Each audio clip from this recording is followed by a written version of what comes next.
After years of research, experience in dating, and coaching hundreds of men, I finally understood the main reason why so many men stay sing. So if you see yourself as unlucky with women, listen carefully. The mistake is this: you feel like you are not enough. And I know that sounds vague at first, but stay with me, because by the end of this video, you're going to understand exactly how this mindset quietly destroys your dating life without you even noticing it. The truth is simple. You need to start seeing yourself as enough with what you already have. Deep down, you need to believe that as a man, you are enough. Because you can take two men, one who has everything and one who has nothing. If the man who has nothing truly believes he is enough, while the man who has everything believes he is not enough, the man with nothing will still succeed with women.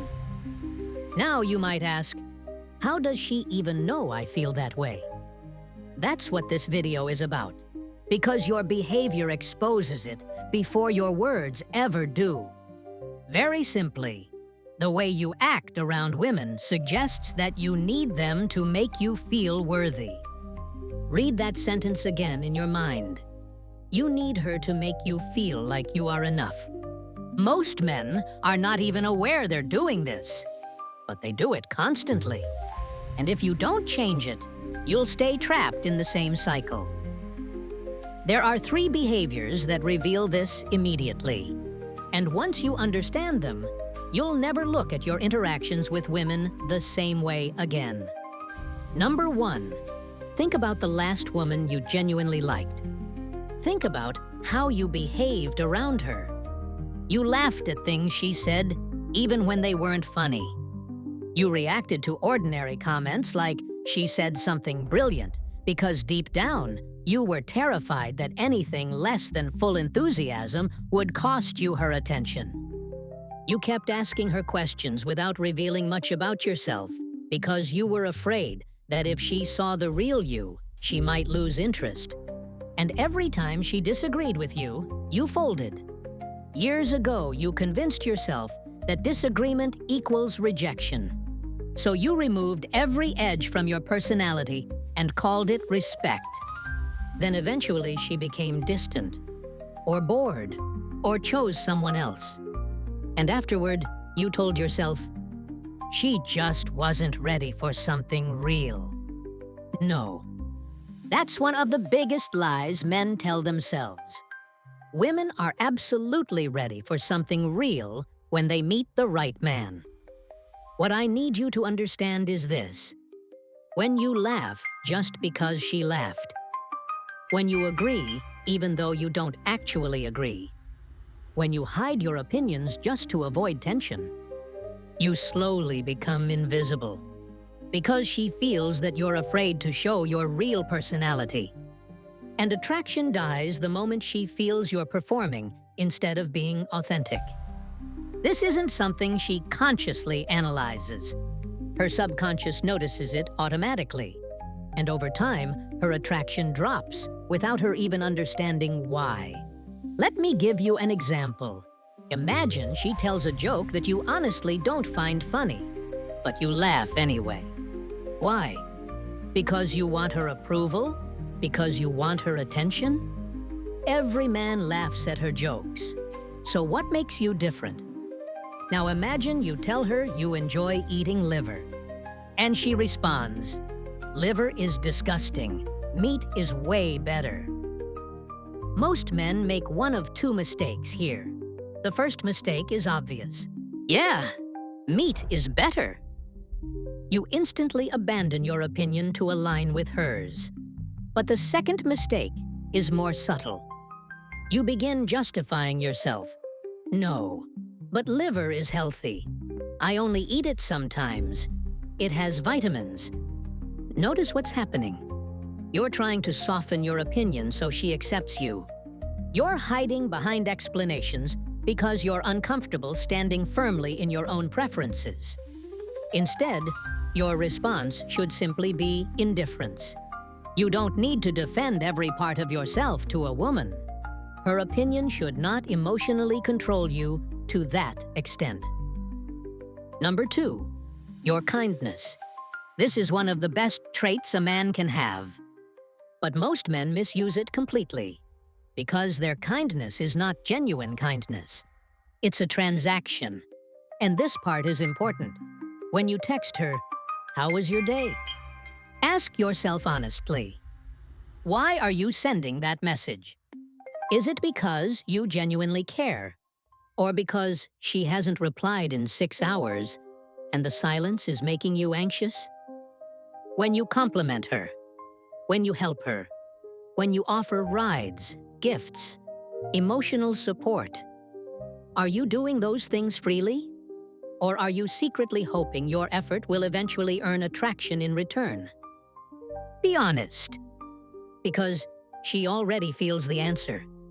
There's a massive difference between a man who is kind because that's who he naturally is, and a man who is kind because he desperately wants something back. Women feel that difference immediately. Imagine talking to a woman for 2 weeks. You reply instantly. You're always available. You send good morning texts. You listen to her problems for hours. You do everything. Then suddenly, she starts pulling away. Longer replies, canceled plans, less enthusiasm. And immediately your mind says, after everything I did for her, stop right there. That sentence proves your kindness was never free. Because if your kindness was genuine, you wouldn't feel robbed afterward. The reason you feel angry is because, emotionally, you were investing for a return. And she felt that pressure the entire time, not consciously, but emotionally. She felt that every act of kindness carried a hidden question underneath it. Is this enough now? Do you like me yet?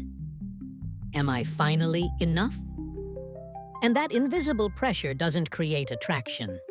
It creates emotional weight. Now imagine 2 men taking the same woman to dinner. The first man pays because that's simply who he is.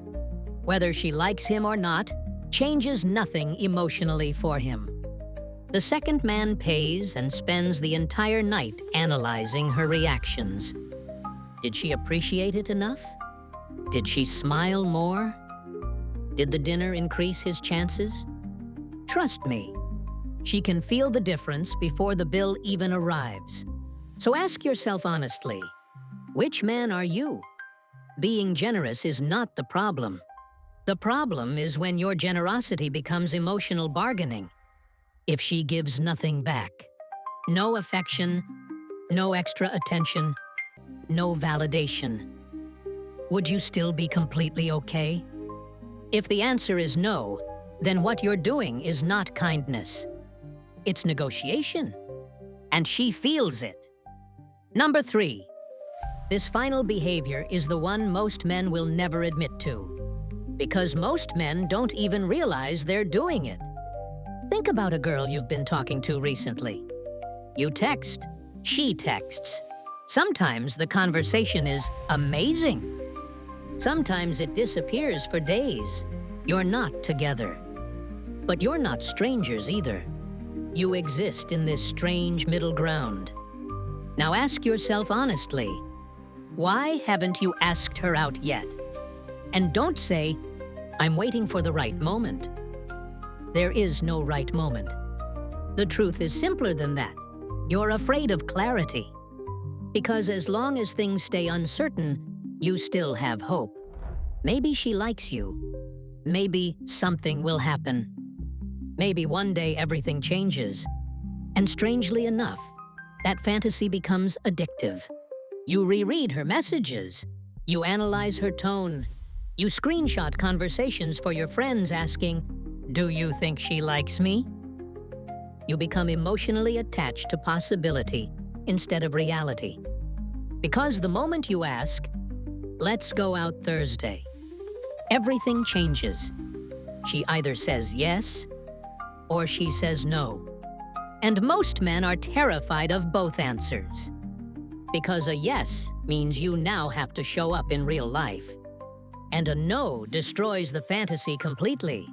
So instead, you stay in the gray zone. You keep texting. You keep hoping. You keep pretending you're taking things slow. But in reality, you're hiding. And the painful part is this: nothing real ever grows in the gray zone. No relationship, no progress, no clarity, just emotional limbo. I've seen intelligent, attractive, successful men spend months talking to women who were clearly interested in them and still never make a move. Why? Because as long as they avoid asking, rejection can never happen. But I've also seen the opposite. A woman starts showing obvious interest, clear interest, and suddenly the man pulls away, replies slower, acts distant, sometimes disappears completely. Not because he lost interest, but because her interest removed the fantasy. Now things became real. Now he had to step up emotionally, and that terrified him. This is what I call almost addiction. You always have someone you're talking to. Always a possibility, always a situation. But never anything real. Because real relationships require decisions, and decisions involve risk. The harsh truth is this: the gray zone is not protecting you. It's consuming you. Every day spent in almost is another day you avoid reality. And reality is the only place where real relationships, real lessons, and real growth can happen. So next time you find yourself talking to a woman for weeks without making a move, don't ask, "Does she like me?" Ask yourself, "Am I avoiding clarity because I'm addicted to the fantasy?" You already know the answer. Most men will hear something like this, feel motivated for a day, and then return to the exact same patterns. Because knowing the problem is not the same as changing it. The real question is this: the next time you stand in front of a woman you genuinely like, will you still perform for her approval? Or will you finally show up as yourself? If this opened your eyes, follow Dark Female Psychology for more. Because once you understand the patterns behind attraction, behavior, and emotional dynamics, you stop chasing confusion and you start seeing reality clearly.